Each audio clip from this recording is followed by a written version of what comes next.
নাথ বন্ধুরা, আমি জয়তী। আমি আজ আমার খুব মন চাইলো আমি জগন্নাথ বাবাকে প্রতি বছরই আমি নিজের মতন করে পুজো করি। আর এখন আমাকে শিফট করতে হয়েছে। আমি দিল্লিতে গেছি কলকাতা থেকে।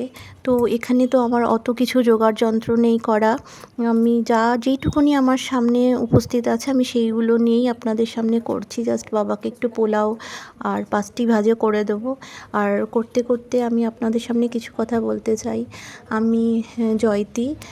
আমার নতুন চ্যানেল, প্রায় নতুনই, আমার শো করছে 24-এ, কিন্তু আমি 2024 যখন আমি করেছিলাম তখন সেইভাবে আমি ইউটিউবের টেকনোলজি সায়েন্স অত কিছু না বুঝে জাস্ট একটা গান আমি ডান্স একটু দিয়ে দিয়েছিলাম, কারণ আমি তো প্রফেশনাল ডান্সার নই।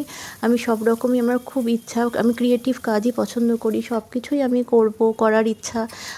কিছু একটু করে নিয়ে থাকাটা, আমাদেরকে নিজেদেরকে নিজে ভালো রাখাটা, তখন আমি করেছিলাম। সেটা আমি কিছুই জানতাম না, জাস্ট একটা ডান্স দিতে হয়, দিয়েছিলাম।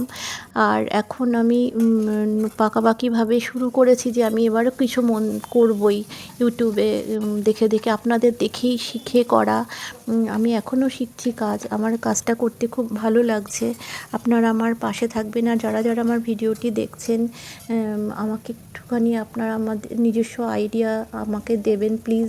আমি কি করলে আর একটুখানি ভালোভাবে আমার চ্যানেলটা গ্রো হয়। আমি আজকে বাবার জন্য এই যে ভোগটি বানাচ্ছি, সেটা আমার মনেই হলো যে আমি এই কথাগুলি বানাতে বানাতে কেন না আপনাদের কাছে এই কথাগুলো আমি শেয়ার করি, আর বাবাকে ভক্তি ভরে পুজো করব। সবাই ভালো থাকবেন।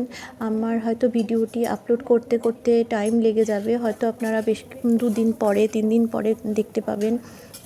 কারণ পুজোটা আমি মন দিয়ে দিতে চাই। আমি একটুকুনি কথা বলার, আপনাদের সাথে শেয়ার করার ইচ্ছে হলো, করলাম তাই। প্লিজ আপনারা আমার পাশে থাকবেন।